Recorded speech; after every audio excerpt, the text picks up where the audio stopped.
Arkadaşlar ben Bülent, yeni bir uzun yol videosuyla beraberiz. Bu sefer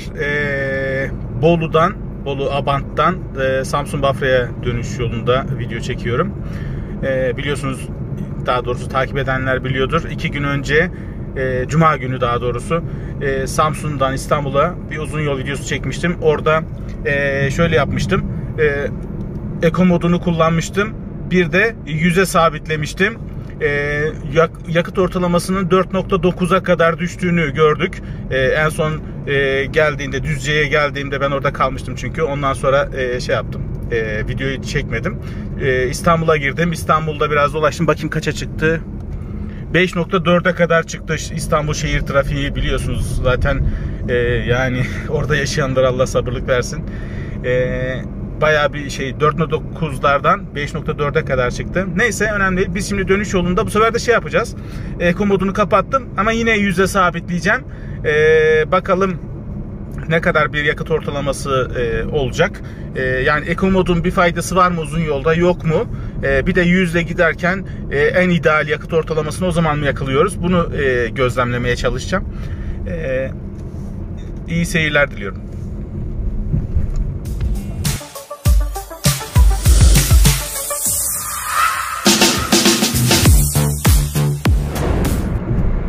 Evet arkadaşlar, yola çıkalı 1 saat oldu. 69 kilometre yol gelmişim. Biliyorsunuz, az önce söylemiştim. Abant Gölü'nün orada yola çıktık. Samsun Bafra'ya kadar bu şekilde gideceğim. 100'e sabitledim. İşte yol aslında müsait. Daha da hızlı gitmek gerekiyor ama işte bir aradaki farkı görebilmek için gelirken Samsun'dan İstanbul'a gelirken eko modunu açmıştım. 100'e sabitleyip gelmiştim. 4.9'lara kadar düşmüştü genel yakıt ortalaması. Şimdi ise dönüş yolundayız. Bu sefer eko modu kapattım. Eko mod şu anda kapalı. Yine 100'e sabitledim. Arada bir fark var mı yok mu? Ortalamam ne kadar düşecek diye gözlemleyeyim diye açtım bunu. Bakalım kaç olmuş. Anlık yakıt tüketimim, yani en son Bolu Abant'ta arabayı çalıştırıp yola çıktım. O andan şu ana kadar 4.4 olarak görünüyor. Genel yakıt ortalamam da 5.4. Yani bu da Bafra'dan yola çıkarken sıfırlamıştım sayaçlarımı. İstanbul'dan dönüş yolunda sıfırlamadım. Bu şekilde devam ediyoruz.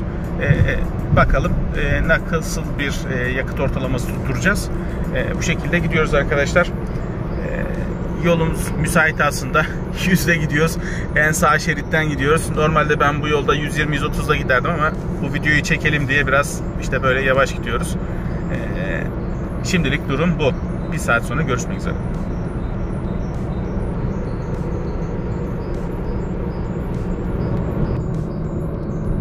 Merhaba arkadaşlar. Yolculuğumuzun Çerkeş'teyiz şu anda. 2. saati Çerkeş. Burası Çerkeş. EDS sistemi var, o yüzden biraz yavaşladım. 2. saatindeyiz. 161 kilometre yol gelmişiz. Bakayım, anlık yakıt tüketimim 4.6. Ortalama yakıt tüketim de 5.3'e düşmüş. 5.4'tü yola başlarken. Bu Samsun'dan yola çıkarken ki sıfırladığım andan itibaren, yani ortalama yakıt karma yakıt tüketimini gösteriyor. Diğeri şu 4.6'da Abant Gölü'nden yola çıktım. O andan itibaren ki ortalama yakıt tüketimini gösteriyor. 1.6 dizel otomatik Nissan Qashqai bu araç. Yani 100'le giderken çok ekonomik olduğunu rahatlıkla söyleyebilirim. Ortalamanın 4.6'larda olduğunu görüyorsunuz zaten. Samsun'dan İstanbul'a giderken Düzce'ye kadar olan kısımda da 4.8'e kadar düşmüştü yakıt ortalaması. O zaman eko modu kullanıyordum. Şimdi eko modu kapattım. Pek bir şey fark etmiyor. Demek ki uzun yolda eko mod çok da bir katkısı olmuyor diye ben öyle yorumluyorum. Bu şekilde yola devam ediyoruz arkadaşlar. Evet, Çerkeş'ten çıktık şu anda. YouTube kanalımı takip ettiyseniz eğer, Qashqai ile ilgili birçok video var arkadaşlar. Oradan izleyebilirsiniz. İşte otomatik vites nasıl kullanılmalı? Eko modun bir faydası var mı? Start stop'un bir faydası var mı? Ya da zararı var mı? Ayrıyeten şanzıman yağının değişimiyle ilgili bir videolarım var. 3 tane seri şeklinde. Onu da izleyebilirsiniz. Ondan sonra 17 jant 19 jant videom var. Mesela şu anda aracın üzerinde orijinal 19 jantlar var. Ben yazlık olarak kullandığım yedek 17 jantlarım da vardı. Onları da kullanıyorum. İkisi arasında bir fark var mı yok mu? Çünkü bazı arkadaşlar bunu çok şey yapıyor, yorumluyor. İşte 17 jant kullan, arabanın konforu şöyle artar, böyle artar, işte daha az yakıt tüketirsin. Hiçbir alakası yok arkadaşlar, onu da söyleyeyim size. Ben 17 jantta kullanıyorum, 19 jantta kullanıyorum. Hiçbir konfor arttığını da görmedim. Maalesef bizim arabamızın bu Qashqai'lerin süspansiyon sert olunca da ister 17 jant olsun, ister 19 jant olsun yani o yönden konforu biraz düşük. Yani sedan arabalarla falan zaten hiç kıyaslamayın da diğer işte SUV tarzı araçlarla kıyasladığınız zaman diğerlerini çok fazla kullanmadığım için şimdi çok da fazla yorum yapamayacağım ama bizim araçlarımızın süspansiyonu biraz sert. Bunun sebebi de yerden yüksek bir araç, mecburen sert yapılması gerekiyor ama çok konforlu olduğunu o konuda söyleyemeyeceğim.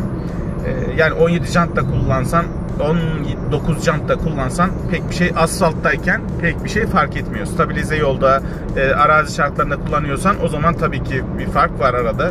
Yanak genişliği arttıkça konfor yani arazi şartlarında artabilir ama asfaltta hiçbir artısı yok. Onu söyleyebilirim. İşte kanalımdan bahsettim. Abone olursanız, takip ederseniz sevinirim. Orada da birçok böyle video çekmiştim daha önce. Bu aralar çekememiştim ama işte bu uzun yol videolarını ekleyeceğim. Onları da takip edebilirsiniz. Yine saat başı böyle kısa videolar çekmeye çalışacağım arkadaşlar. Yüzde de yol bitmiyor aslında. Biraz hızlanmak da istiyoruz ama sıkıldık çünkü.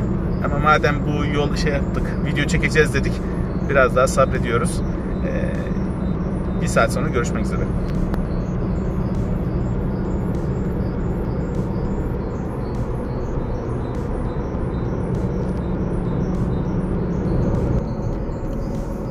Navigasyon üzerinde gördüğünüz o fotoğraf makinesi şeklindeki şekil radar noktalarını gösteriyor. Sesli olarak da bizi uyarıyor. Mesela birazdan altından geçeceğiz. İşte şu duyduğunuz sesler radarın olduğunu gösteriyor. Bakın şurada üst tarafta görünüyor radarlar. Artık radar mı yoksa kamera, mobese kamerası mı onu tam bilemiyorum ama bunu nasıl yapıyorsunuz?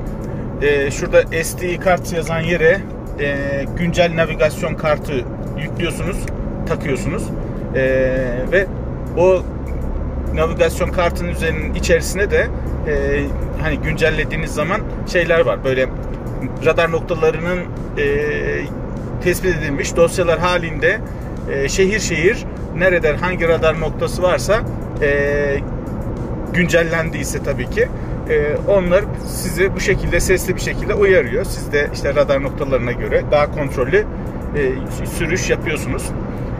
Peki bu SD kartı nereden bulabilirsiniz? Eğer Qashqai'nin Facebook gruplarına üye olduysanız orada bu işi yapan arkadaşlar var. Bir tanesi Ercan Karakaya diye ismi Ercan Karakaya. O arkadaşı Facebook'a yazdığınız zaman çıkıyor zaten. Ondan alabilirsiniz.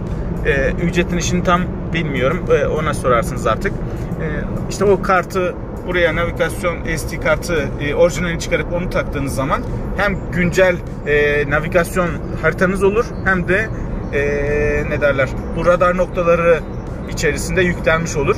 Ayrıyeten bir de POI noktaları yani şehir şehir nerede hangi şehirde hangi yerler gezilebilecek diye de onlar da yüklenmiş. O da güzel, işinize yarıyor.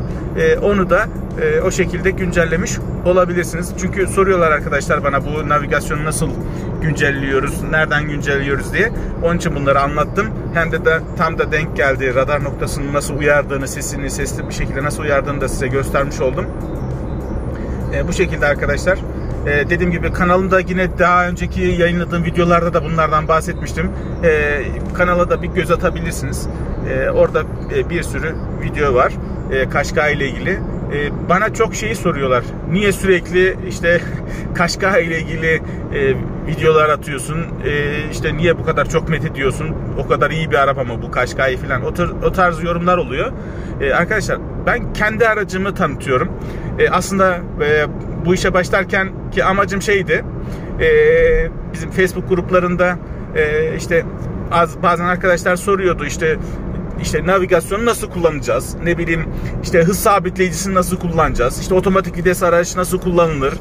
Hız sınırlayıcı nasıl kullanılır? Trip reseti nerede? Gibi böyle bir sürü sorular oluyordu. Ben de böyle kısa kısa videolar çekip atıyordum o Facebook grubuna. Daha sonra bunu YouTube kanalı kurup orada yayınlayayım diye düşündüm. Çok da ilgi gördü. İlk yayınladığım video bayağı bir izlendi. Onun üzerine böyle devam ettim. Böyle ara ara çekip videolar koyuyorum kanala. Oradan bakabilirsiniz. Yani o yüzden daha çok Qashqai ile ilgili videolar var. Yani diğer araç. Çünkü ben kendi aracımı tanıtıyorum. Bildiğim aracı tanıtıyorum sonuçta. Ondan sonra ben bu arada usta değilim. Ben de sizin gibi bir kullanıcıyım. Ama hani böyle kitapçığını falan okuyorum sürekli. Daha önceki birçok arkadaşımda Qashqai var. Onlarla böyle konuşuruz sürekli. Yani karşılaşabileceğimiz sorunlarla ilgili bir fikrim oluşuyor. Aynı şey sizin için de geçerli. Siz de aynı şekilde biliyorsunuzdur zaten bunları. İlk defa işte yeni almış bu aracı yeni almış olanlar için bir faydası olabiliyor. Ya da bu aracı almak isteyenler için de bir faydası olabilir diye bu şekilde YouTube kanalında videolar bulabilirsiniz arkadaşlar. Yolculuğum şu anda ortalamamız 5.3'e düştü. 5.3. Anlık yakıt tüketimim 4.6. Bakayım 2 saat 17 dakika olmuş. En son videoyu çektiğimden sonra 17 dakika geçmiş demek ki aradan. Aklıma gelince onları söylemek istedim. Bu şekilde arkadaşlar. 1 saat sonra gerçi ya çok da sıkıldık eşimle beraber yolculuk yapıyoruz. Yüzde giderken de yolda bitmiyor. Aslında göstereceğimizi de göstermiş olduk. Anlık yakıt tüketimimiz yüzde giderken görüyorsunuz işte 4.6'lara kadar falan da düştü. Ortalama yakıt tüketimim de 5.3. Onu sıfırlamadım. Sıfırlamış olsaydım o da 4.6'yı gösterecekti. Onu bilerek sıfırlamadım ki yani işte Samsun İstanbul tekrar Samsun işte gidiş gelişte ortalama yakıt tüketimi ne kadar olur bunu göstermek için. Bundan sonra biraz hızlanacağım arkadaşlar. Yani 120'ye kadar sabit çıkacağım. Ondan sonra yine 1 saat sonra görüşmek üzere diyelim.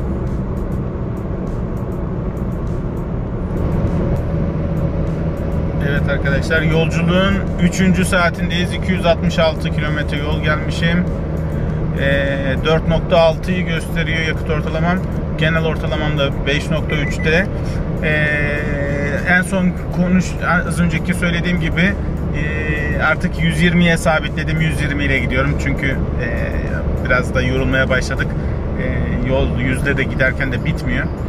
Ama yani en azından şeyi fark ettik. Yani yüzde gittiğin zaman aracın bayağı bir ekonomik olduğunu göstermiş oldum sizlere. 120 ile gidiyoruz şu anda. 4.7'ye çıktı şu anda. Böyle gidiyoruz işte. Yani 120 ile giderken de öyle çok fazla bir artış da olmadı. Demek ki 110-120 ile de yolculuk yapılabilir. Bu araç 1.6 dizel otomatik olduğunu söylemiştim. 1.5'ler bundan biraz daha az yakıt tüketiyor. Ama tabii bunun kadar güçlü değil. Bu 130 beygirlik bir araba. 320 Newton tork gücü var. Yani çok rahat yolculuk yapabiliyorsun. Sollamalarda falan gayet atak seri. Gaza bastığında seni şey yapmıyor hiç. Yani üzmüyor. Yakıt olarak tabii ki 1.5'ten bir tık daha fazladır. Yani o da iyi. 1.6'lar da gayet iyi. O sizin tercihinize kalmış. Ben 1.6'yı tercih ettim çünkü bundan önceki aracım Corolla'nın 1.4 D4D motoruna sahipti. Ve o sedan için 1.4 motorun az kaldığını düşünüyordum. Dolayısıyla da yeni bir araba alırken 1.5 motor yerine 1.6 motor olanını tercih ettim. Bence bu cüssedeki bir araç için 1.6 motor ideal. Çünkü 1.6 kullananlar fark etmiştir. sanki 1.6 değil de 2000 motorlu bir araç kullanıyormuşsun gibi bir performansı var bu arabanın. Ben gayet memnunum yani. Yakıt evet bir tık 1.5'lerden biraz fazladır. Ama artık gülü seven de dikenine katlanıyor, öyle söyleyelim. Bu şekilde arkadaşlar 120 ile sabitledim. 120 ile gidiyoruz. Bir saat sonra görüşmek üzere. Evet arkadaşlar, yolculuk 3 saat 45 dakikadır 345 kilometre yol gelmişim. 4.8'e çıktı yakıt ortalaması. 5.3'te genel ortalamam. Şu anda durduk, Osmancık'tayız. Bir kebap yiyelim dedik. Şimdi burada mola veriyoruz. Şimdilik ortalamalar bu şekilde. 120 ile geldim. O en son konuştuğumuzdan itibaren hep 120'ye sabitledim. Yakıt ortalaması 4.6'dan 4.8'lere kadar çıktı. Ama bunun olacağını zaten biliyorduk. Bu şekilde yine yola çıktıktan sonra bir saat sonra yine video çekeriz arkadaşlar. Görüşmek üzere.